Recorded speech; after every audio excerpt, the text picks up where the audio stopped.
اور میں دیانتداری سے مسجد میں باوضو بیٹھ کر جمعے کے دن مشورہ دیتا ہوں حکومت کو اور وزیر قانون کو مشورہ دیتا ہوں کہ نہ فرعون کی حکومت ساری زندگی رہی، نہ نمرود رہا، نہ جاج بن یوسف رہا، نہ یزید رہا، اور یار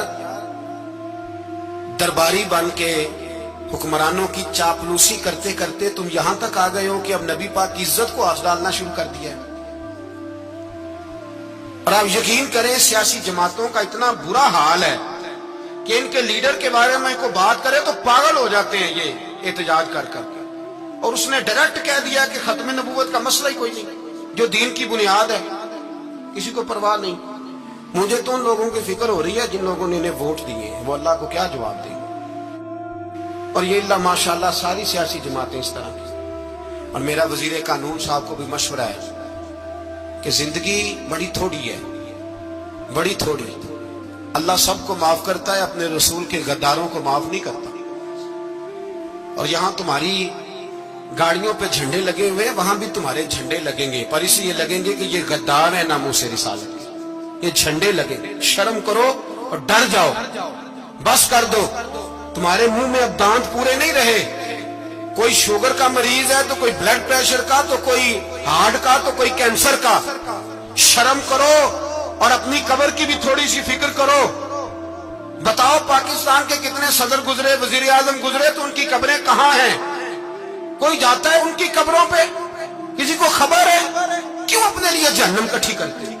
سارا کچھ دنیا داری رہ گئی ہے، سارا کچھ صرف یہی رہ گیا۔ حضرت ابو بکر سردار تھے، حضرت عمر سردار تھے قبیلے، حضرت عثمان سردار تھے، انہوں نے سرداریوں کو ٹھوکر مار کے رسول اللہ کے قدموں میں بیٹھنا پسند کیا، سرداریاں چھوڑ کے غلام بن گئے۔ تم سرداریاں بچانے کے لیے رسول اللہ کی غداری کرتے ہو، شرم نہیں آتی؟ اور کام شکوہ ہے مجھے ان لوگوں سے جو مولوی تو کہہ دیتے ہیں تو سیاست نکار، اور کسی سیاستدان کو منع نہیں کرتے کہ جب تجھے سورت فاتحہ بھی نہیں آتی تو تجھے کس نے اجازت دیا اتنی بڑی بات؟ اور میں نے پچھلے سے پچھلے جمعے بھی کہا تھا، پھر کہتا ہوں اور آن دی ریکارڈ کہتا ہوں، مرزائی کل بھی کافر تھے، آج بھی کافر، اور قیامت تک، اور جو ان کے کفر میں شک کرے وہ بھی، اور پکا بے ایمان ہے، کافر ہے۔ وہ وزیر قانون ہو یا صوبائی ہو یا وفاقی ہو، من شک فی کفر ہی فقط کفر، جو مرزائی کے کفر میں شک کرے وہ بھی کافر ہے۔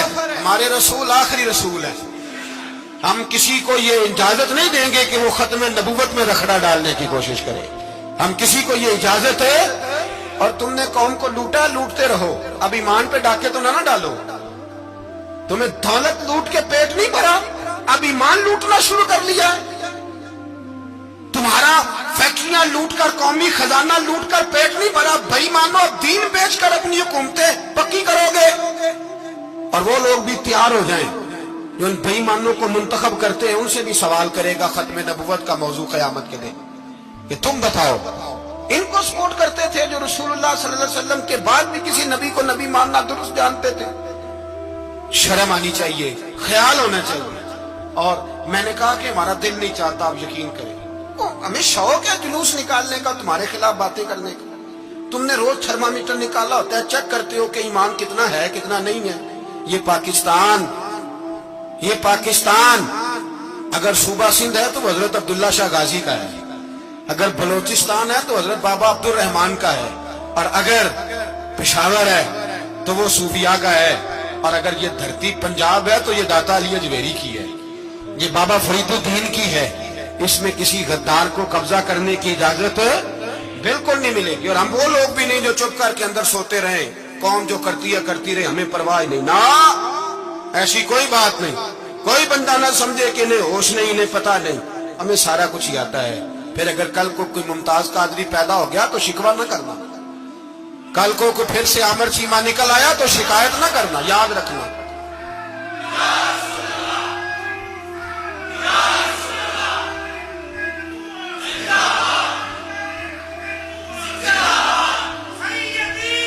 تو میرے بھائی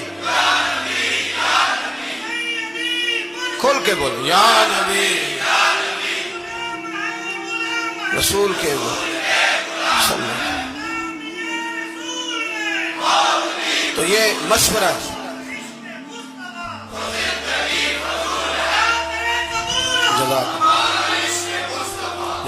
تو یہ تمہیں مشورہ ہے.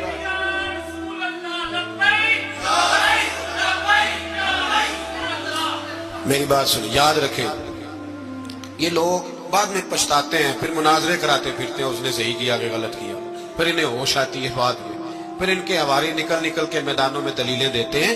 اس لیے ہمارا مشورہ ہے یہ کہ یہ اپنی حد میں رہیں، اور جو کام تمہارے ذمہ، میں نے کہا نا تم نے بڑا لوٹا، یہ قوم روز تمہیں موقع دیتی ہے لوٹنے کا، یہ موقع دیتی ہے، تو تم نے دولت لوٹ کے پیٹ نہیں بھرے، اب ایمان لوٹنے کے چکر میں آ گئے ہو.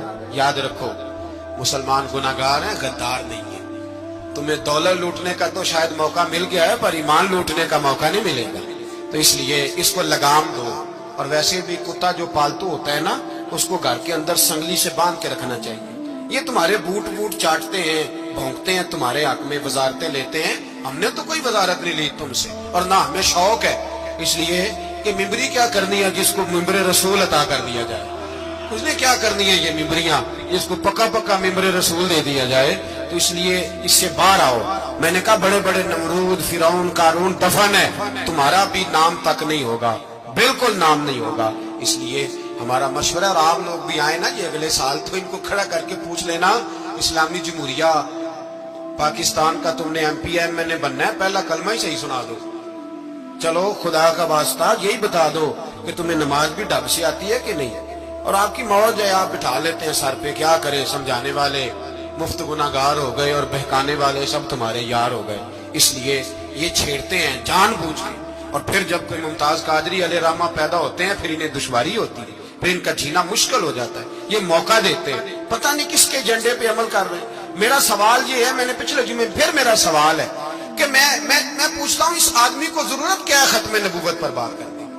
جب امت مسلمہ کے متفق کا فیصلہ ہے کہ مرزائی کافر، اسمبلی نے بل پاس کر دیا کہ مرزائی، ان کو اقلیت قرار دے دیا، اور جب سے وہ اقلیت بنے، نہ ہم نے ان کی عبادت گاہ جلائی، نہ ہم نے ان کو قبروں سے نکالا، نہ ہم نے، بس ٹھیک ہے جیسے عیسائی رہتے ہیں، یہودی سے کس ملک میں رہتے ہیں وہ بھی رہے، اقلیت بن کے رہے، کوئی پر تم انہیں کھینچ کھونچ کے کیوں قریب کرتے ہو؟ تمہارا کیا جرانہ ہے ان کے ساتھ؟ بتاؤ تو صحیح. ان لوگوں سے ان کو چاہیے اپنے منہ میں لگام ڈالیں، اور اگر نہیں ڈالیں گے پھر انشاءاللہ ڈالی جائے گی، اور بڑی تگڑی ڈلے گی، اور پھر ایسی ڈلے گی. سلمان تاثیر جب مرا تھا نا تو 5-5 لاکھ روپیہ مولویوں کو آفر کی جنازہ پڑھاؤ. 5-5 لاکھ روپیہ چھوٹے چھوٹے مولویوں کو.